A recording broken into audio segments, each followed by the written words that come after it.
dhe një nga luftrat më të mëdha që kemi ne me egon ton dhe me shejtanin është nevoja për të dukur. Sot, këta na kanë bërë problemin më të madh në botë. Të gjithëve, dhe nga unë duke filluar si hoxh.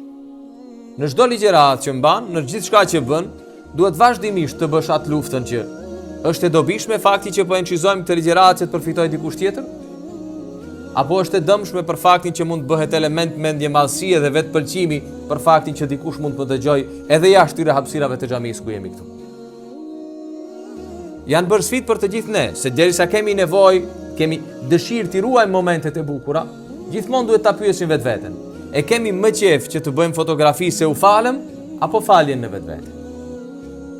Dhe këtë nuk a them vetëm juve, e them për të gjithë. Ja e fillova me mua, me vetë incizimin e kësaj. Po është luftë që duhet vazhdimisht ta bëjmë. Nuk guxojmë të bijem në nivelin që t'i bëjmë gjërat vetëm që të dukemi.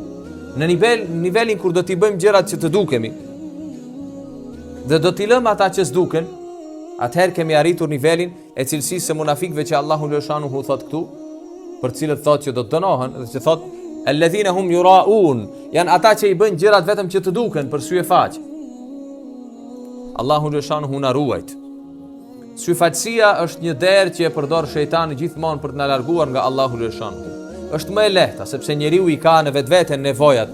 Njeriu gëzohet shumë kur e lavdron, kur e shohin që ka bërë një diçka.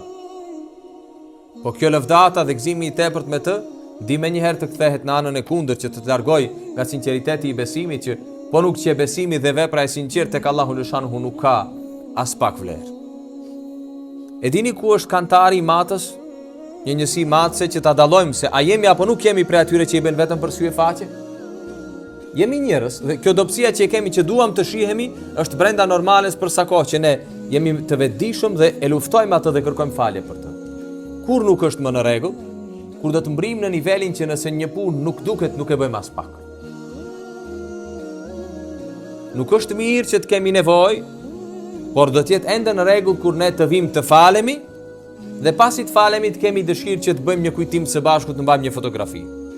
Por në momentin kur po na u ndalua fotografia pas namazit apo gjatë namazit nuk kemi incizim që dukemi, ne nuk e bëjmë namazin as pak, atëherë kemi rënë nga provimi plotësisht.